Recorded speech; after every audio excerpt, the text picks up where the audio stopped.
leitora de romances, publicada pela editora Harlequin, que é o selo de romances da HarperCollins.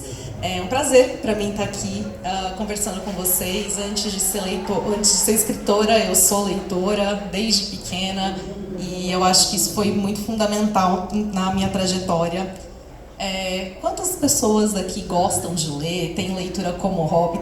Pela carinha eu falei, temos leitoras aqui. Ler é bom demais, estou sempre panfletando e indicando. E quero conversar então um pouquinho com vocês sobre minha trajetória e principalmente sobre como a gente faz, né, para criar as histórias, de onde elas vêm, como que a gente transforma aquilo que às vezes começa só numa ideiazinha, naquilo palpável que é o que vocês têm na mão, que é o livro, né, o produto final. Então vamos lá, deixa eu me ajeitar aqui. Então, enfim, falando um pouco da minha trajetória, assim como a Carol, sou formada também em letras, português e inglês na USP, mas essa foi a minha segunda formação. Minha primeira formação foi em nutrição, justamente aquela coisa do estar na escola, a gente tem aquela pressão de, meu Deus, eu preciso fazer a escolha da minha vida agora e eu preciso passar direto no vestibular, e assim eu fui parar em nutrição, que não tinha absolutamente nada a ver comigo, mas era aquela coisa, enquanto a gente não sabe o que a gente quer fazer, fica difícil, né? Às vezes a gente sabe, eu não quero isso, mas quando você não tem um norte, eu quero fazer tal coisa, a gente cai nessas furadas aqui. Mas ainda assim foi muito válido, toda a minha bagagem da nutrição ainda assim foi bastante válida para mim. E acontece que em 2011, quando eu estava no meu penúltimo ano de nutrição, eu criei um blog na internet para falar de livros, porque eu descobri que os blogs existiam e eu fiquei maravilhada justamente por encontrar uma comunidade virtual de pessoas tão aficionadas por leitura quanto eu. Hoje em dia, né, os blogs já basicamente não existem mais. Eu ouvi uma definição de uma autora amiga minha num evento que a gente participou para os jovens de hoje, para a gente explicar o que é um blog. Ele é uma página do TikTok que é estática, né? Então, hoje em dia, a gente basicamente não tem mais os blogs, mas foi assim que eu comecei. E eu entendi, a partir disso, quando eu criei essa página, foi por puro hobby, para falar das leituras que eu fazia, que eu gostava, eu passei a ter contato com o mundo editorial. E foi assim que eu entendi, né, que as histórias que eu gostava de ler e as histórias que eu já gostava de escrever, porque a escrita para mim sempre foi uma forma de expressão muito importante. Então, desde pequena, eu escrevia justamente porque eu sentia vontade, eu sentia a necessidade de colocar em palavras pensamentos, ideias de histórias, mas eu nunca vi isso como uma profissão, porque aquilo também, né, quando você está na escola, por exemplo, ninguém vira para você e fala que você pode ser um escritor. Não é uma profissão que a gente, em geral, costuma comentar, né? E principalmente naquela época, quando a gente tinha ainda muitos poucos autores contemporâneos nacionais publicados em livrarias, eu não tinha essa perspectiva. As minhas ideias de autores eram ou autores, por exemplo, de histórias infantis, que não necessariamente já conversavam comigo, com aquilo que eu gostava de escrever, ou eram, né, os autores nacionais, eram pessoas mortas, eram os autores dos grandes clássicos, que inclusive amo, né, também gosto muito, acho muito importante a gente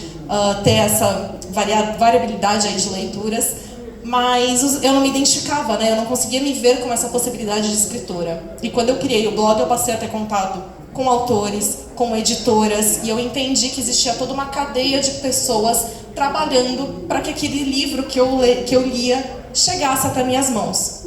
E foi quando eu decidi que eu ia fazer letras, porque também na minha cabeça, letras era para quem queria dar aula. E eu nunca quis dar aula, diferentemente da Carol, né? Nunca foi aí o meu caminho. E aí quando eu entendi, né, que eu poderia fazer letras para seguir por outros caminhos, inclusive o mercado editorial, foi assim que eu fui parar, né, no curso. E minha vida mudou daí então, né? Então, aqui foi como eu comecei, né? Esse é o primeiro post do meu blog, do Minha Vida Literária, que ainda existe, então se vocês procurarem na internet ele ainda está lá. No momento, esse ano ele está um pouquinho desatualizado, porque eu não estou tendo tempo realmente de postar no blog, mas eu sigo postando conteúdo no YouTube, no Instagram, então compartilhando as leituras e hoje em dia falando também dos meus livros. E essas aqui são as obras que eu já tenho, né, publicadas. Então, pela editora Harlequin, eu tenho os livros Um Salto para o Amor, aquele meu ousado romance, e o Escrito nas Estrelas, que ele saiu esse ano, né, o mais recente lançamento, mas ele, na verdade, é o meu romance de estreia, né? Foi o primeiro livro que eu publiquei em 2019, de forma independente, que é aquela capinha que está ali no canto, e esse ano ele saiu por uma editora. São, em geral, né, histórias, são comédias românticas, são histórias leves, são histórias divertidas, mas uma coisa que eu gosto muito de fazer é sempre focar na trajetória da protagonista. Então, mesmo que o romance esteja ali presente, ele acaba, às vezes, dependendo da história, até ficando um pouquinho mais de lado, porque o foco é sempre a protagonista tentando entender alguma coisa sobre ela, algo que ela precisa superar. Porque eu acredito muito nesse poder também dos livros. A gente tem essa parte do humor, da leveza, que é para trazer riso, que são coisas que a gente precisa no dia a dia, mas também são livros que eles vão trazer aquela pontadinha de reflexão, coisas que a gente passa na nossa vida, de forma geral. A nossa vida é sempre esse misto, né, de riso com momentos que não são tão felizes assim, e eu acho que traduzir isso nos livros é uma forma também muito importante de conexão que a gente tem, né? Seja aquilo de eu colocar no papel uma coisa que está passando por mim e que quem vai ler depois vai se identificar, vai se conectar com aquela história, comigo, enfim. A gente fala que a escrita é um processo muito solitário, mas eu acho que no fim das contas ela tem uma capacidade de união, de conexão muito grande, que faz com que aquele processinho de você estar no seu quarto escrevendo que é solitário, na verdade, seja muito além de você e vai muito além de você. E além dessas 3 histórias, né, que são romances, histórias mais longas, eu tenho também histórias mais curtas, né, que são contos e novelas, 5 minutos, Vidas na Noite, A Filha Ideal, o Então Vem Dia dos Namorados é uma antologia de contos com outras autoras, então um dos contos desse livro é meu. E esse ano também eu tive o lançamento dos mini-books, que são também histórias mais curtas e que estão disponíveis no aplicativo do Esquilo, em formato de e-book e de audiobook, né, o Entre Linhas do Acaso, mais uma vez. Eles estão lá de forma gratuita, então se vocês não conhecem o aplicativo do Esquilo, você pode baixar, e ele tem a parceria com várias operadoras de telefone, então só de você colocar o seu CPF lá, ele já puxa a que planos você tem direito, e todos os meses você recebe livros no seu celular sem pagar mais nada. Então, para quem não conhece, já fica aí uma dica. No meu perfil no Instagram tem um destaque chamado Minibooks e tem o link direto para baixar essas histórias de graça. Então, quem quiser, a Ione_Simões, é só pegar por lá. Mas falando então agora sobre Aqui Viemos, né? Então, falar sobre processo criativo. Eu trouxe aqui algumas dicas de leituras que fizeram parte também aí do meu estudo. O que eu acho que é muito importante também é a gente ter noção que, sim, o processo criativo, ele é algo subjetivo até um certo ponto, então ele parte de uma ideia que a gente tem, ele vai partir de algo que é nosso, interior, mas a partir do momento que a gente vai colocar isso em palavras, né, num livro, ele vai exigir técnicas, né? Ele não é algo que você simplesmente faz. A gente tem muito essa ideia do artista, né, como alguém que vai trabalhar criativamente e de uma forma livre e tal. E, bom, existe essa liberdade, mas todo artista também estuda muito, né? Então a gente precisa também ter essa noção que existe muito conhecimento por detrás, né, para você poder fazer aquilo. E eu acho que esses livros, eles traduzem isso muito bem, né, trazendo essas técnicas. Então, assim, a minha primeira indicação aqui vai para o Escrever Ficção, do Luiz Antônio de Assis Brasil, que ele é autor, na verdade, de um dos maiores cursos que a gente tem de escrita no Brasil. E para mim esse é o livro, acho que mais completo falando de criatividade, porque ele vai abordar narrativa, ele vai abordar personagens, ele vai te mostrar de uma forma que é muito gostosa de você ler. Ele parece que ele está realmente conversando com um amigo, e enquanto ele está escrevendo e passando essas técnicas, é como se ele estivesse aplicando essas técnicas de escrita. Então ele vai meio que escrevendo uma história com você e te guiando por esse caminho para poder passar todas as técnicas. E aí você já vai ver, né, o quanto que você precisa pensar, né, para poder escrever realmente uma história. E o que eu acho também muito legal aqui é como ele também coloca a importância do personagem, né? Então, como você construir bons personagens vai trazer um grande impulsionador da sua história como um todo. Porque, em geral, as histórias são sobre pessoas, né? São experiências de pessoas passando por alguma situação. E então você ter esses personagens bem construídos é um dos pontos, né, muito importantes para você poder desenvolver toda uma história. Já uma jornada do escritor, do Christopher Vogler, ele vem aí em tentar traduzir aquilo que a gente fala de a jornada do herói, né? Então, basicamente, a ideia que a gente tem é que, por detrás de todas as histórias, sejam elas quais forem, você tem um mesmo esqueletinho, que é a chamada jornada do herói, que é por onde, né, tudo aquilo que o personagem tem que passar numa história, aquele arco de desenvolvimento dele, coisas que acontecem em todas as histórias, mas que com uma roupagem diferente. Por isso que faz com que a gente tenha essa sensação de ter histórias tão diferentes por aí, ou tanta variedade de histórias. No fundo, existe meio que um esqueletinho, né, que seria essa jornada do herói, e que é o que ele vai explorar aqui. Né? E aí aqui também eu acho que é muito importante a gente pensar, você conhecer essas técnicas não significa que você vai aplicar uma formulinha naquilo que você está escrevendo e que você tem que seguir passo a passo aquilo para fazer seu livro. Não, a gente tem que ter essas ferramentas, esse conhecimento, saber esse básico, justamente também para a gente poder saber em que momentos a gente vai subverter aquilo, em que a gente vai, a gente tem que usar aquilo a nosso favor. Né? Então às vezes você tem, histórias normalmente elas são desse jeitinho aqui, começa aqui, passa por aqui. Você tendo esse conhecimento, você sabe como aplicar isso de uma forma original na sua história e como você também pode fazer isso diferente para você. E esse é o Clube de Escrita de Jane Austen. Eu acho muito interessante porque eu sou uma fã de Jane Austen. Quem aqui conhece Jane Austen? Temos fãs aqui também. Persuasão é o meu favorito dela. E o que eu acho muito interessante nesse livro é porque a autora justamente analisa as obras da Jane Austen. Então ela vai falar de técnicas de escrita a partir dos livros dela. Então mostrar como que ela vai usar os personagens, a ambientação, a narrativa, mostrando que o que está lá não é simplesmente em vão. Que às vezes a gente lê alguma coisa e parece que está lá só porque o autor quis. Não necessariamente, né? Às vezes as coisas estão lá por um motivo, elas se conectam num todo, né, por algum motivo. E eu acho muito interessante isso nesse livro. E também porque ele tem vários exercícios práticos. Né? Então ele vai te mostrar também como você pode aplicar e te fazer exercitar mesmo, né? Pensando para você poder escrever uma história. E o Story, na verdade, do Robert McKee, eu tô lendo ele agora, né? Então minha leitura atual, mas eu achei que já varia demais trazer essa recomendação. E que ele, na verdade, é para roteiros de filmes, mas que mesmo quem escreve, né, romance, como é o meu caso, também tira muito proveito daqui. E ele parte, eu acho que justamente dessa ideia que eu estava falando, de que ele fala sobre como às vezes nesse processo criativo, às vezes a gente tem essa coisa do, não, eu comecei a escrever e a história já veio pronta para mim. Isso acontece por quê? Porque a gente tem nesse inconsciente, né, essas estruturas de histórias, como a gente viu, como eu falei, da jornada do escritor.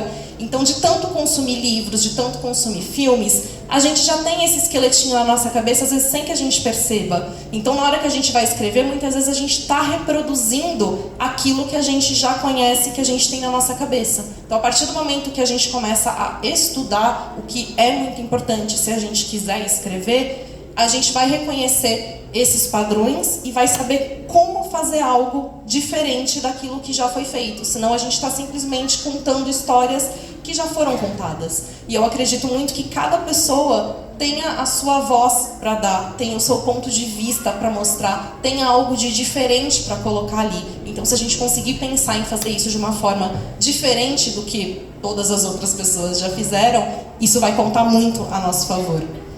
E eu tenho também essas 3 dicas aqui que não são necessariamente de técnicas de escrita, mas que vão falar de criatividade. Porque esse eu acho que também é um ponto aí para qualquer artista, né? Então que a gente passa aí pelos bloqueios criativos e todo esse processo de criar, muitas vezes é muito assustador, né? A gente passa por várias inseguranças, ou muitas vezes de não se achar capaz ou competente para escrever. Passa por receios de, meu Deus, isso aqui está horrível, né, enquanto você está escrevendo. E eu acho que esses 3 livros, o Sobre a Escrita do Stephen King, Grande Magia da Elizabeth Gilbert, que é a mesma autora do Comer, Rezar, Amar, e O Caminho do Artista da Julie Cameron, eles trazem muito esse abraço, né? Então, assim, para ajudar a gente a lidar com essas ansiedades do processo criativo e falar também muito dessa perspectiva, né, do criar, né, que eu acho que pode ajudar a ser um impulsionador. Até no Grande Magia, ela fala muito sobre a ideia da criatividade quase como uma entidade, né, uma energia, aquela coisa de que ela está pairando. Se você tem uma ideia, aproveita aquilo, porque se você não aproveitar, ela vai para outra pessoa, alguém vai ter aquela ideia que você já teve. Então, quantas vezes, não sei, já aconteceu com vocês, de você pensar em fazer alguma coisa, vai deixando para depois, de repente, que parece aquela mesma ideia, porque outra pessoa fez. Então, teve uma ideia, anota, principalmente pra gente que escreve, né? Eu sempre falo, a hora que vem, às vezes, uma pequena ideiazinha antes de dormir, tomando banho, são os momentos que mais vem ideia e que a gente menos está capacitado para anotar. Anota sempre, porque no dia seguinte você vai esquecer. Às vezes acontece de eu anotar alguma coisa e eu deixo, sei lá, tópico, né? Eu boto uma palavra-chave porque eu tenho certeza que depois eu vou entender aquilo. A hora que eu volto para ler, eu não faço a menor ideia do que eu quis anotar. Então, anotem sempre. E eu acho que o grande propósito aqui, na verdade, mais do que eu ficar falando, era a gente realmente conversar sobre, né, processo criativo. Então eu queria, na verdade, né, contar com a colaboração de vocês, para que vocês mandem as perguntas, as curiosidades, e aí a gente vou respondendo aqui na medida do possível. Quem tem dúvidas? Então já vou começar aqui. Não é muito sobre o processo criativo, mas como que você conseguiu contato com uma editora tão grande? Uma boa pergunta. Não foi algo fácil. Então, na verdade, eu também sou agenciada por uma agência literária, a Increase. E o que faz um agente literário? Ele é justamente essa pessoa que vai mediar o contato do autor com uma editora. Por quê? A gente tem muitas pessoas que escrevem, muitas pessoas interessadas em publicar livros, então as editoras recebem muitos manuscritos, muitos originais, e a editora não tem tempo de ler tudo, porque entre aquilo que ela recebe vão ter coisas boas, mas também vão ter coisas que não são boas ou que não estão preparadas o suficiente para serem publicadas, para serem editadas, para serem trabalhadas, para virar um livro, né, suficientemente bom para ser publicado. Então, um agente literário, ele vai proporcionar essa mediação e facilitar esse contato do autor com a editora, porque um agente literário, ele não recebe, né, o agente não paga um papel de agente literário, você só vai pagar o agente quando você tiver seu lucro, quando você for publicado. Então, a gente recebe, né, da editora o que a gente chama de royalties, são os nossos direitos autorais, e é desses royalties que você tira uma porcentagem para um agente. Então, é interessante para o agente que você seja publicado, porque senão ele não vai receber. E para você ser publicado, você precisa ser bom o suficientemente para aquilo, né, dentro daquele propósito. Então, a editora, ela já vai confiar nessa pré-seleção do agente, porque ela sabe que se ele apostou naquele autor, se ele resolveu agenciar aquele autor, é porque ele viu um mínimo de potencial para a publicação. Então, quando ela receber um manuscrito, já vou ter muito mais chances daquilo ser interessante para a editora do que se eu estivesse enviando diretamente para ela uma pessoa que a editora nunca viu na vida. Então, assim, eu fui agenciada, né? Então foi uma conversa de anos, não foi também logo de cara. Eu fui agenciada em 2017, em 2018 a gente enviou o Escrito nas Estrelas, né, que foi o meu romance de estreia, para várias editoras para publicação, e naquele momento ele não era interessante para publicação. Então eu fui rejeitada pelas editoras logo de cara, né? Então não deu certo. E aí, em 2019, eu resolvi publicar de maneira independente, através da ferramenta do KDP da Amazon. E quando eu publiquei de forma independente, então eu que fui lá, banquei a capa, a revisão, a diagramação, tudo mais, enfim, postei lá. E o livro foi muito bem, ele foi muito bem recebido, as pessoas, né, gostaram e tal. E tanto que, no ano seguinte, eu consegui, na verdade, uma proposta de uma produtora para fazer a adaptação audiovisual do livro em formato de filme ou série. Já dizendo, né, já se passaram 4 anos, já acabou meu contrato, ele não virou filme, não virou série, mas tudo bem, seguimos aí, faz parte. Que também é isso que acontece, né, já de curiosidade. Quando um autor vende os seus direitos para uma obra, não necessariamente aquela obra vai ser de fato adaptada, né? Significa que aquela produtora tem aquele direito para produzir, mas pode ser que não aconteça. Por isso que a gente ouve falando de vários livros aí, né, que foram, os direitos foram vendidos e a gente nunca vê a cara do filme, né? Então foi isso que aconteceu. Só que a partir do momento que eu tive essa conquista como uma autora independente, minha agente virou para mim e falou, não, agora eu te quero dentro de uma grande editora. E ela saiu de novo apresentando a minha obra, né, para HarperCollins, falando, ela teve esse desempenho na Amazon, recebeu essa proposta, vocês estão interessados? E aí eles se interessaram. E aí em 2021 eu assinei o contrato com eles. A gente publicou primeiro Um Salto para o Amor, que naquela época eu já tinha terminado de escrever, né, mas embora não fosse o meu primeiro livro, a gente começou por ele por ser inédito. Ano passado a gente publicou aquele Meu Usado Romance, que também era inédito, e aí agora a gente publicou o Escrito nas Estrelas, né, nessa nova edição, que foi na verdade o livro que me levou para dentro da editora, né? Então foi mais ou menos assim. Imagina. Sobre o processo criativo, você tem a tendência a ser autocrítico? Porque eu tenho que fazer algumas coisas de forma criativa também, e eu falo assim, não é o que eu queria falar, não é o que eu queria deixar pronto, assim. Eu não estou sabendo falar o que eu quero falar. Você é muito autocrítico da sua criatividade?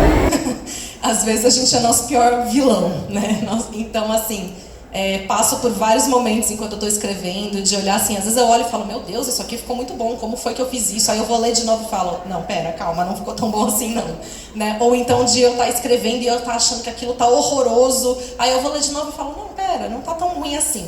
Então sim, eu também passo por esse momento de revisar várias vezes, e eu acho que tá legal falar do processo de escrita, principalmente no Salto para o Amor e daquele meu usado romance, que eu acho que eu tive momentos muito diferentes nesse sentido. No Salto para o Amor, ele foi um processo para mim muito doloroso mesmo para escrever, justamente porque eu estava nesse ponto de estar me cobrando demais, de estar muito preocupada em fazer as coisas, e foi um processo que meio que me desgastou num nível que eu falei, não, pera, isso aqui também não tá legal, né? Não pode ser desse jeito.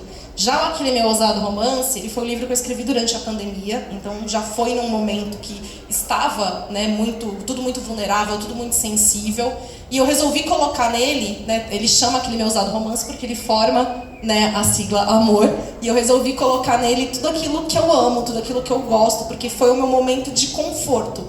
E aí no processo criativo eu falei, eu não quero me cobrar do jeito que eu me cobrei com outro livro, eu vou escrever, eu vou deixar fluir e depois eu volto e acerto.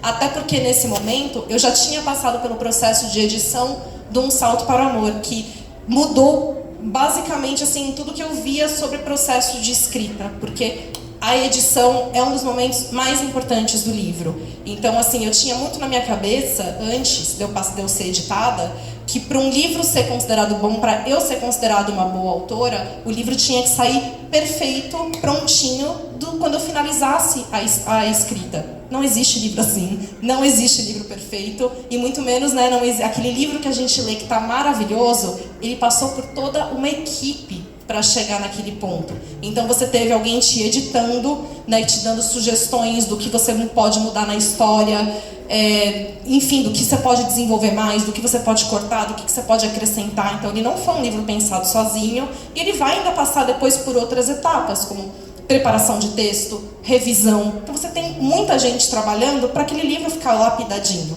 né? Então assim, eu acho que isso tirou um peso muito grande das minhas costas, de achar que eu tinha que criar uma... E assim, de novo, não existe nada perfeito. Eu tenho certeza que se eu voltar para reler os livros hoje, eu vou encontrar um monte de coisa que eu falo, meu Deus, eu podia fazer isso diferente, por que eu não fiz isso desse jeito?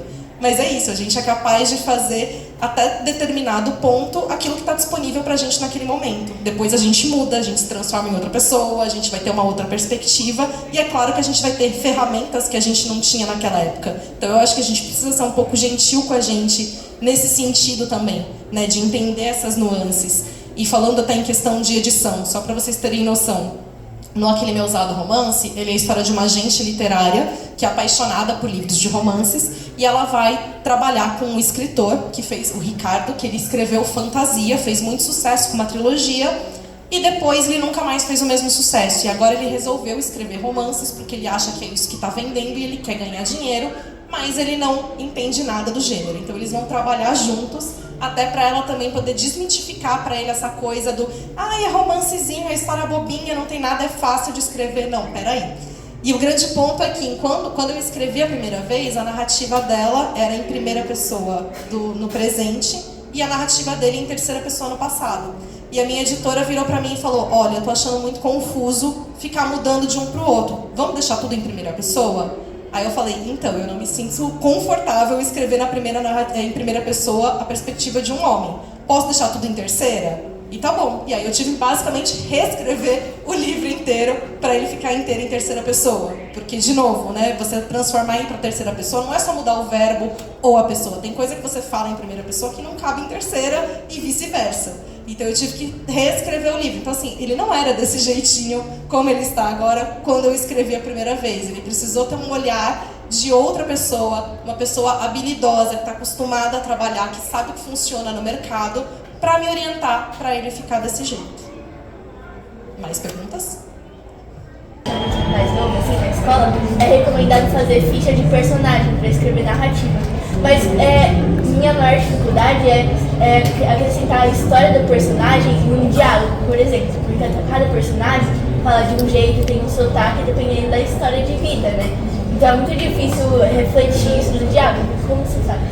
O fato de você já ter essa noção de que cada personagem vai ter uma voz, já te coloca assim, ó, na dianteira. Porque tem muita gente que vai escrever diálogo. Acho que é uma das coisas mais difíceis da gente escrever, justamente por isso, porque você tem que imprimir uma personalidade para cada personagem, porque afinal cada pessoa fala de um jeito diferente. Você tem que fazer de um jeito que seja diferente da narrativa, porque a forma que a gente fala não necessariamente é a forma que a gente escreve, e um diálogo, ainda que ele seja uma representação de uma fala, ainda assim ele é um texto, então a gente não pode escrever exatamente do jeito que a gente fala, mas tem que soar como se fosse o que a gente fala. Então isso é realmente um desafio.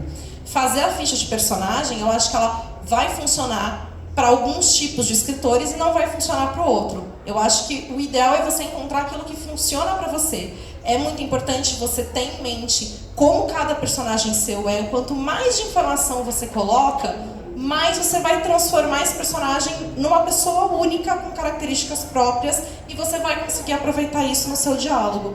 E, como sempre, é prática. É prática, é estudo de técnica. Então, leia muito, leia livros sobre escrita, leia livros de outros autores, leia livros de autores nacionais, porque é muito diferente você ler um português traduzido de um português escrito em português, e leia livros de todos os gêneros, sabe? Tanto quanto possível. Então, não precisa ser tudo, tá? Eu não leio fantasia porque eu não gosto. Eu não consigo me conectar com a fantasia, então também não adianta eu ficar me forçando a ler um negócio que não funciona. Mas eu, ainda assim, eu amo thriller, amo livro de suspense, amo ler ficção contemporânea, amo ler clássicos, para além de ler os romances. Então eu tento variar a minha escrita e ler pessoas também de lugares diferentes. Então, às vezes a gente fica muito focado nos autores gringos, né, estadunidenses, britânicos e tal, porque é principalmente do inglês que os nossos livros são traduzidos e publicados. Mas a gente tem uma gama muito rica de autores de outros países, de outros lugares, e cada autor de um lugar diferente do mundo vai escrever de um jeito diferente, de uma perspectiva diferente. Vai ter uma forma própria de contar uma história, trazer uma nova perspectiva. Tudo isso é bagagem, tudo isso alimenta a gente, enriquece a gente e que a gente acaba, de uma forma ou de outra, aplicando na escrita. Um exemplo, eu falei que eu fiz a primeira faculdade de nutrição e, não usei nada na minha vida. Mentira! Meu primeiro livro, Escrito nas Estrelas, a Nanda, que é a protagonista, ela é formada em administração, aliás, está para se formar, é o último ano dela, e ela faz estágio num restaurante, né? E muito do que eu coloquei ali, ela trabalha do lado de uma nutricionista. E muito do que eu coloquei ali foi o que eu vivi também fazendo estágio, né, em restaurante no meu último ano da faculdade. E teve gente já leu que falou: gente, eu trabalho nessa área, você descreveu muito bem, como é que você fez isso? Você pesquisou? Não, eu vivi. Então, assim, tudo que a gente vive, escuta, lê, consome, ajuda a gente a construir nossa bagagem e são ferramentas inesgotáveis aí pra gente tirar e aplicar nas nossas histórias. Imagina. Mais perguntas? Pode fazer. Já você, é mais fácil escrever em primeira ou terceira pessoa? E como que você decide assim? Assim, uma parte é o que o meu coração deseja e manda, porque às vezes, dependendo da história, a hora que eu vou começar a escrever, às vezes começam a vir meio que frases, meio que prontas daquela história, e às vezes elas estão em primeira ou terceira pessoa. Mas eu acho que é muito importante, não pode ser uma escolha assim, simplesmente pelo coração. Esse é, obviamente, um indicativo. É uma forma que a gente vai ter para tomar uma decisão, mas ela precisa ser também uma escolha consciente. Então você precisa entender o que uma narrativa em primeira pessoa te permite e te limita, o que uma narrativa em terceira pessoa te permite e te limita. Então uma narrativa em primeira pessoa, eu acho que ela funciona muito bem para comédias românticas em geral, porque você tem muito aquela sensação de proximidade com a protagonista, é quase como se fosse uma melhor amiga conversando ali com você. Então ela te dá um tom muito mais intimista para a história. Mas ao mesmo tempo, ela te limita, porque aquela personagem não vai ter acesso a todas as informações, ou ela também às vezes não tem noção, né? Às vezes ela está pensando ou falando uma coisa que ela está totalmente fora da casinha, e ela não tem noção daquilo porque ela está dentro da cabeça dela, né? Ela precisa de alguém de fora para falar: amiga, calma, né? Você está surtando, não é bem por aí. Então a gente precisa ter essa noção das narrativas, do que cada uma delas permite. A terceira pessoa, ela vai te permitir, né, uma visão mais ampla, mesmo que ela esteja acompanhando de perto, né, um protagonista, porque sim, narrativa em terceira pessoa você tem vários tipos diferentes, né, não é só terceira pessoa, né, você tem alguns tipos específicos e cada uma delas te permite uma aplicação diferente. Mas ela também, né, vai ser um pouco mais distante de uma narrativa em primeira pessoa. Então você precisa entender o que você precisa comunicar na sua história, o que você precisa fazer com ela e que narrativa vai funcionar melhor ali. E aí é assim que você vai tomar a sua melhor decisão. Imagina.